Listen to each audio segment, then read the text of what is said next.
My name is Tejaswi, and welcome to my presentation. I will be explaining about my project, which is to evaluate the different models that I use to predict the hourly electrical output of a combined cycle power plant.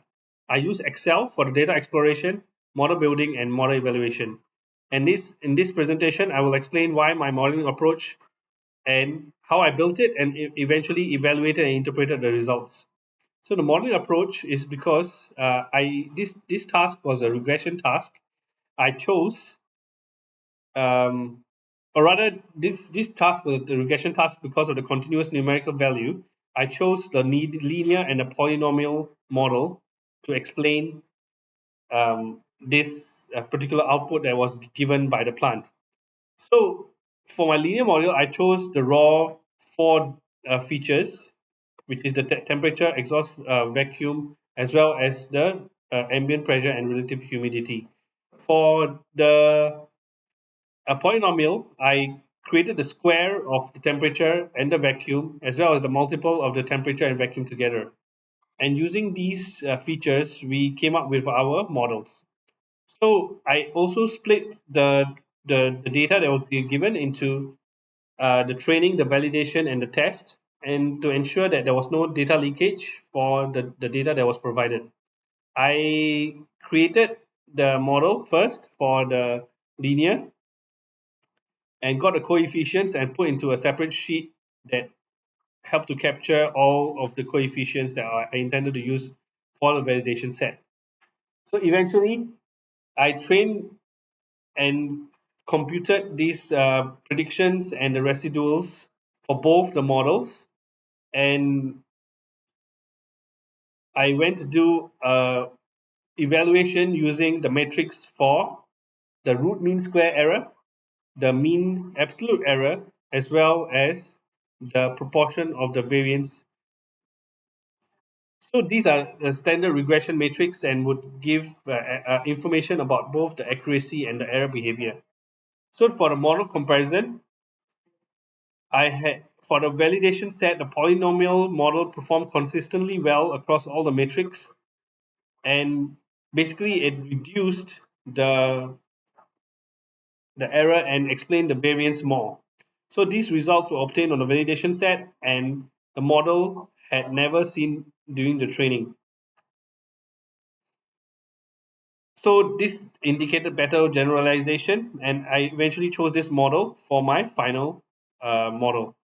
So now I included the validation set as part of the training set and retrained the model to come up with my final model. And after I got the coefficients, I calculated the predictions again and the residuals and got the following matrix. So this means that the final model was able to predict the power output within 3 to 4 megawatts on average and explained close to 93% of the variability in our power output. So to get a better visualization of our model, I created two charts, actual versus the predicted. And as you can see, the points actually lies quite close for the predictions, tracking the actual power output very closely.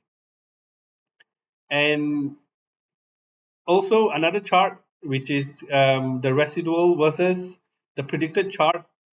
So this is the reference line where it is supposed to be perfect, but because this is actual output, the residuals are hovering around the center of the zero, which with no clear upward or downward pattern. That means that the model is clearly unbiased and would not underpredict or overpredict at different output levels. So yeah, as you can see, there are a few outliers, but the overall structure is very tight and stable.